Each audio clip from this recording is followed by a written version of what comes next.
Aujourd'hui, j'ai envie de vous parler du leadership, de ce qu'on imagine aussi du charisme. Je vais appeler ça leader versus chef. C'est quoi la différence entre un chef et un leader? Bon, toujours je vous donne ma version, hein, c'est pas universel, je ne détiens pas de vérité, c'est mon analyse. La différence entre un leader et un chef. Le chef, c'est celui qu'on suit, auquel on obéit, parce qu'on n'a pas le choix. C'est votre N plus 1, N plus 2, etc. Parce que c'est votre supérieur hiérarchique. Et donc, vous devez le suivre. Versus le leader, c'est pas forcément une personne qui est supérieure hiérarchiquement, c'est la personne que vous avez envie de suivre, parce qu'elle vous inspire, parce que la direction qu'elle prend, ça vous parle, ça correspond à vos valeurs, ou ce qu'elle fait, en tout cas, vous inspire.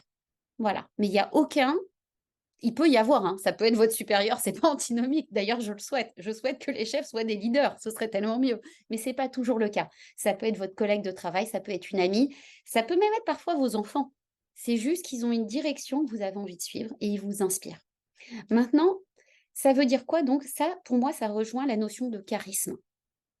C'est quoi le charisme? Parce que je pense qu'un leader, c'est une forme de charisme. Et le charisme, c'est pas forcément être beau, prendre beaucoup de place, et cetera. Je pense que tout le monde peut être charismatique et le charisme n'est pas ce qu'on imagine.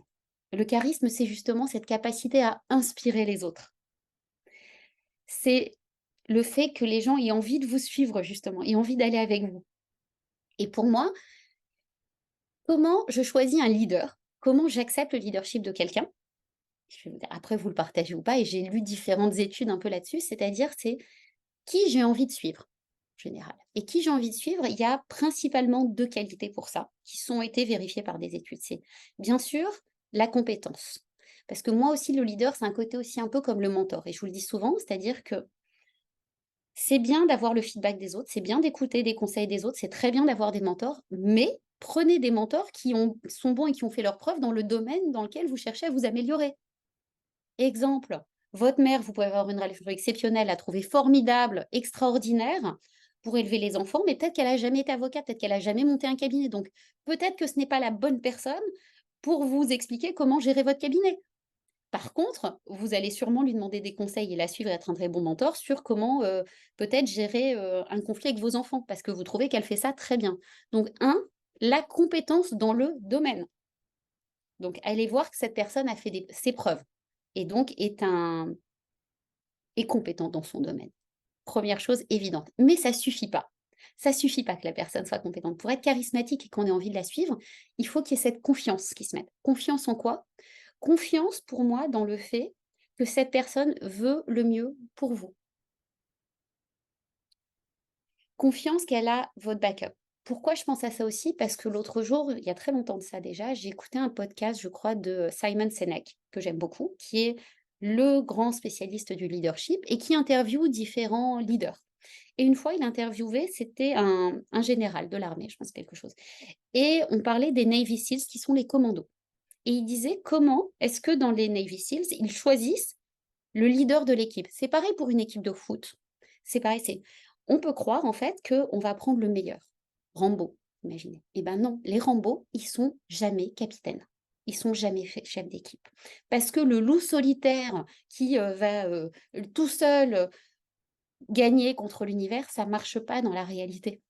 C'est pas la bonne personne qu'on va choisir pour gérer une équipe.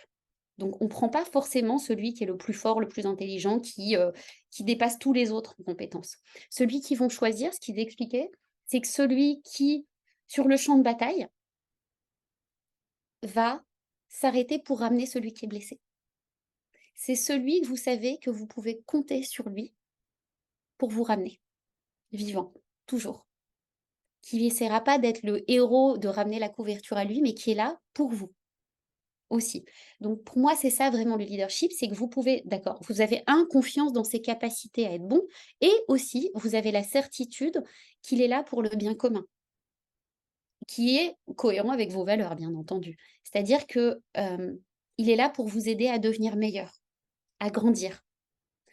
Donc bah, j'espère que c'est clair pour vous. En tout cas, donc pour moi, le bon leader et ce que j'espère que vous pourrez être pour vos équipes aussi, c'est non seulement compétente, mais aussi avoir toujours dans la ligne de mire le bien-être de votre cabinet, des personnes qui travaillent avec vous et qu'elles soient rassurées sur le fait que, bah, justement, on évite le burn-out. Vous êtes pas là pour leur extraire toute leur capacité, toute leur énergie jusqu'à la moelle et après les jeter comme des vieilles chaussettes. Elles sont pas remplaçables et de la même façon, vous, les personnes que vous avez sûrement envie de suivre, c'est des gens dont vous savez qu'ils ont envie de vous faire monter en compétences, monter en énergie et que ce soit bon pour vous à tous les niveaux. Donc pour moi, c'était, bah, voilà, la définition du leadership et du charisme bah, je suis ouverte à entendre vos commentaires là-dessus et bien sûr à grandir et à changer d'avis si besoin ou à rajouter des choses. Bonne journée.